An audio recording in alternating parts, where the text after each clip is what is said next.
Stop scrolling. If you've ever watched a bully pick the wrong target, just wait until you see what happens when a Navy SEAL decides he's had enough.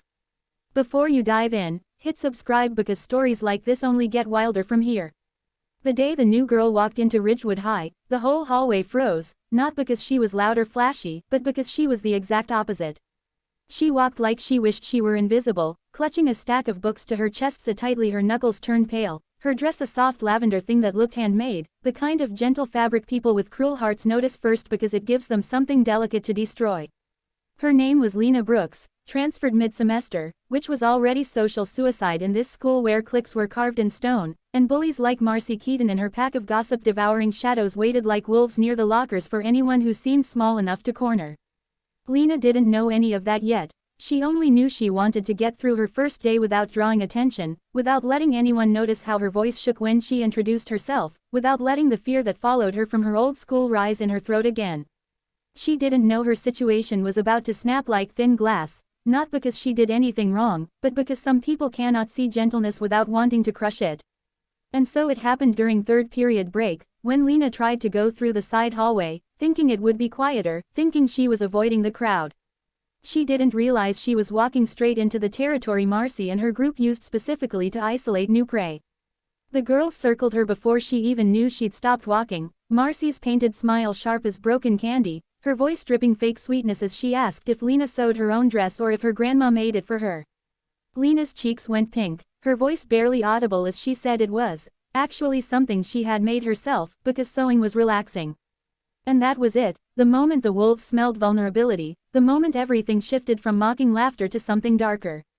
One girl tugged at the hem, just to feel the fabric, another pinched the sleeve, and Lena forced a trembling smile, trying to pull away without being rude, but the more she resisted, the more they pushed, until Marcy grabbed a fistful of the lavender cloth and sneered, "Relax. If you're going to wear something this tragic, at least make it strong enough to survive a school day." And then, rip, the sound echoed down the hallway like a gunshot. Lena gasped, air punched out of her lungs, her eyes going wide with horror as the seam tore from her shoulder down her back, exposing the white strap of the tank top she wore underneath, the delicate fabric hanging loose like wounded petals.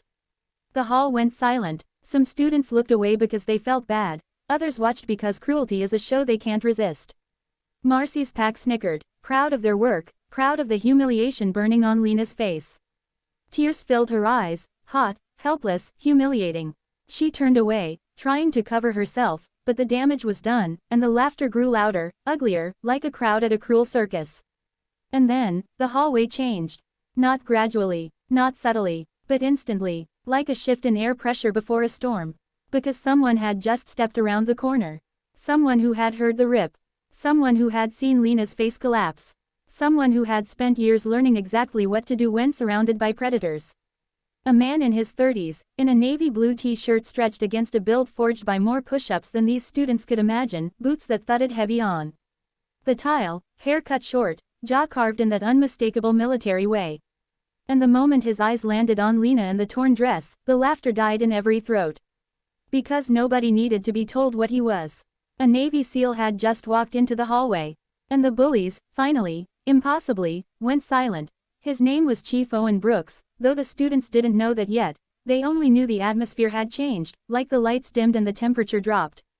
He wasn't supposed to be at the school that day. He was supposed to be signing discharge papers at the base 3 towns over after 12 years of deployments that had turned him into a living weapon. But he'd finished early, wanted to surprise his daughter on her first day, and walked in just in time to witness the exact thing he had prayed wouldn't happen again, because he knew why Lena walked like she wanted to disappear, knew why she avoided crowds, knew why she stitched her own dresses late at night instead of going out with friends. He'd moved her across states to give her a fresh start. And here she was, cornered again. Something inside him stilled into cold, lethal calm, the same calm that had carried him through raids and rescues and nights in hostile territory, except this battlefield was a high school hallway, and the enemy was a group of teenagers who had made the mistake of hurting the person he would burn down the world to protect.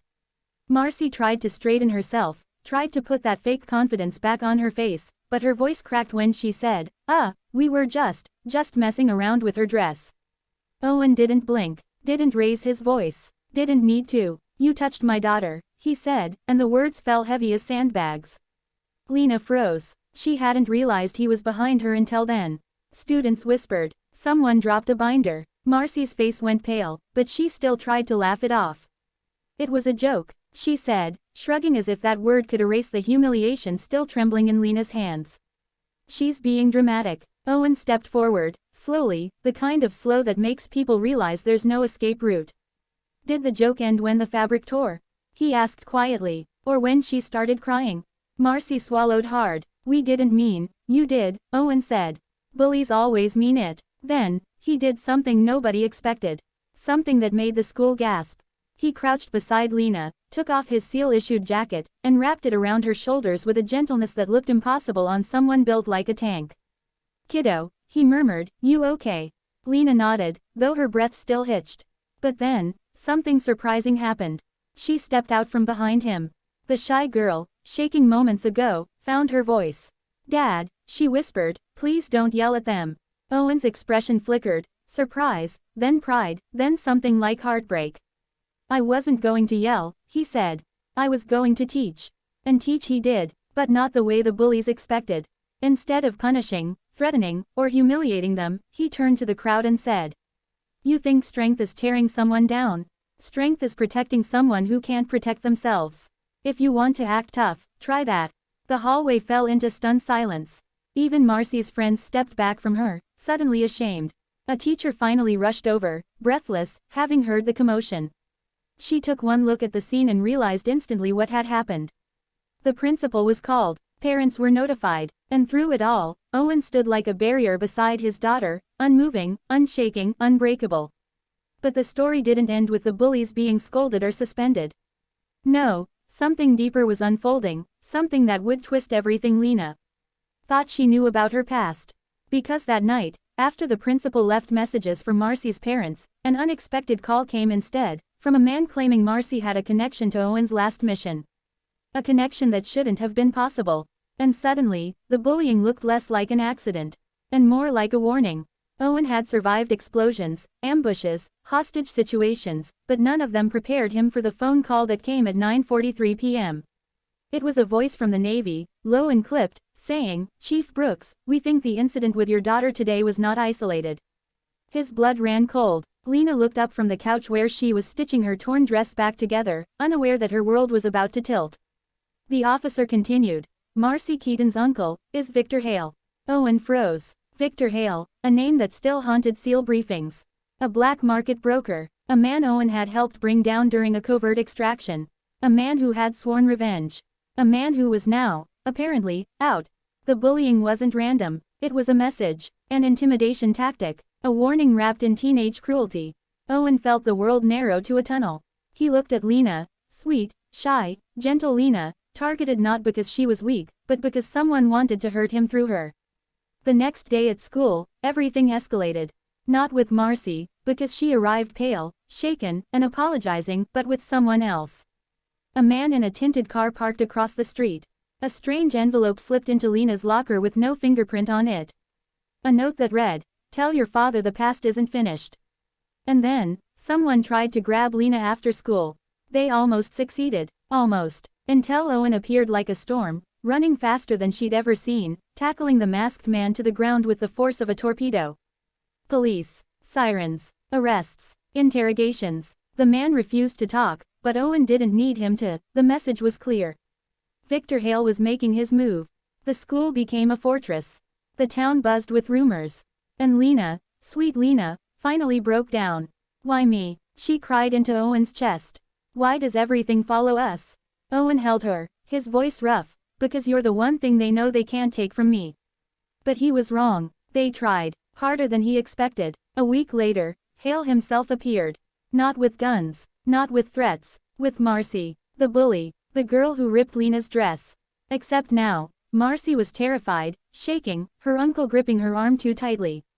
We're not finished, Chief, Hale snarled. You ruined my operations. I'll ruin your life. He pushed Marcy forward. This one was just the beginning. And for the first time, Owen realized the truth. Marcy was not the villain. She was the first victim. And Lena could be next. But before Hale could lay another hand on either of them, before the situation spiraled, the police, informed by Owen earlier, swarmed in.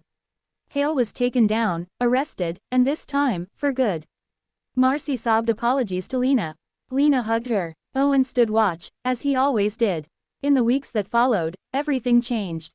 Marcy became Lena's friend. Lena began to speak louder, smile wider, walk with confidence.